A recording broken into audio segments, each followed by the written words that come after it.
Halo, anak-anak kelas 5 yang Ibu sayangi. Hari ini kita akan belajar tentang lingkungan sahabat kita. Nah, di kelas 5, lingkungan sahabat kita itu ada pada tema 5, tema 8, maaf. Dan yang subtemanya adalah subtema 3, usaha pelestarian lingkungan. Nah, anak-anak, kenapa lingkungan harus kita lestarikan? Nah, ini akan kita bahas di dalam materi hari ini. Lingkungan harus kita lestarikan memang karena harus kita jadikan sebagai sahabat, gitu ya, anak-anak ya. Nah, sekarang anak-anak, ini ada gambar, gambar tentang banjir dan hujan yang deras. Nah, sekarang Ibu mau tanya dulu, bagaimana keadaan cuaca tadi malam? Ada yang hujan deras, ada yang sampai banjir begitu ya. Nah, sekarang keadaan di lingkungan sekitar itu bagaimana? Nah, ini pada gambar di sebelah kanan ini sampai banjir ya anak-anak ya. Sementara yang di sebelah kirinya itu hujan deras yang cukup lama pada sebuah wilayah. Nah, ini kira-kira bisa ya kalian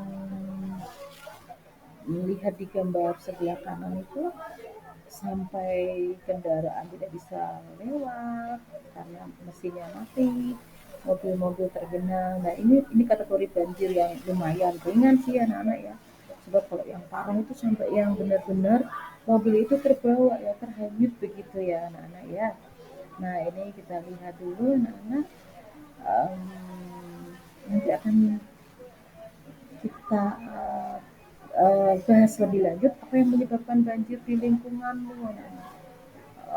Sebagaimana kita ketahui, penyebab utamanya adalah sampah-sampah yang menyumbat di selokan gitu ya, dan sistem drainase yang buruk itu juga merupakan salah satu penyebab banjir di lingkungan sekitar rumah kita begitu anak-anak.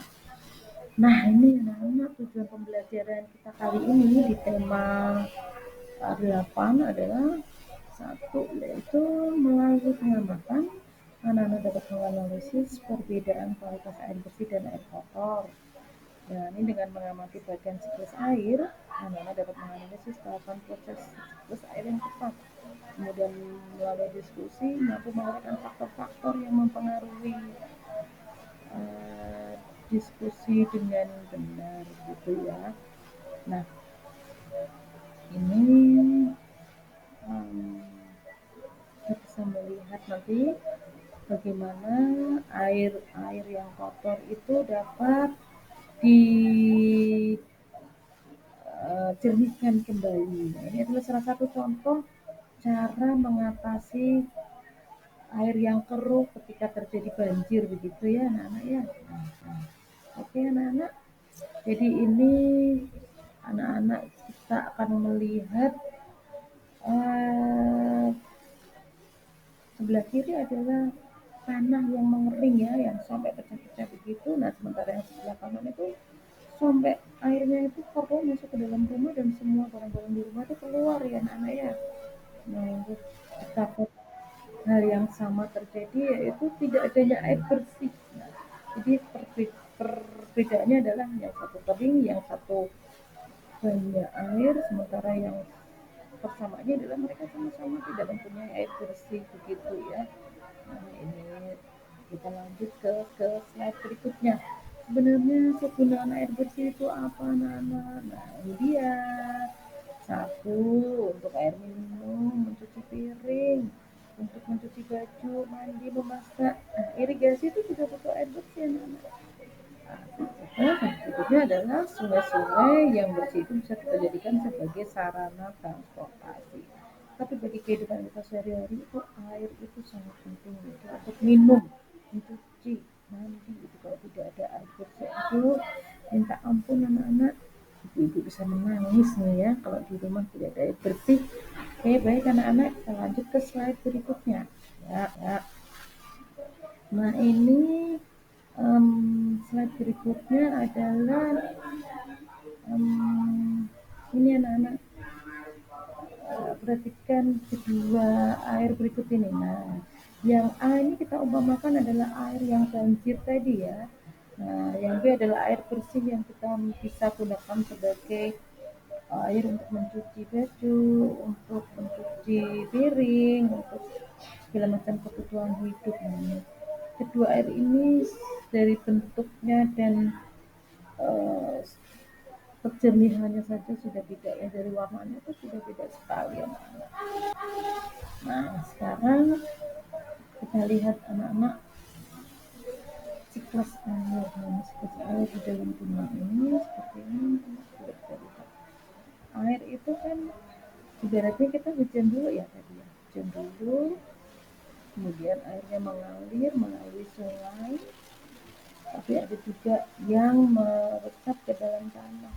Nah, kalau melalui sungai nanti muaranya ada di laut. Nah, kemudian ketika di laut semua air itu akan mengalami penguapan.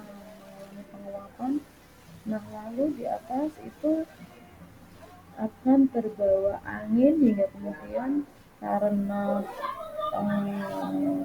sangat berat uap air yang ada di awan, yang ada di udara, ini nanti jatuh turun lagi sebagai hujan gitu anak-anak.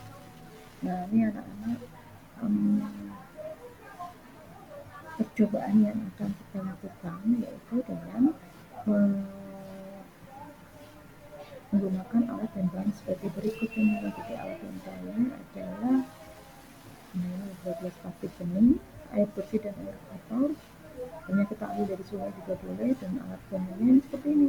Ada ember yang berisi air kotor sekali, kemudian botol air mineral yang dipotong bagian bawahnya, hijau, pasir halus, kerikil, arang, atau botol kelapa dan sabut kelapa.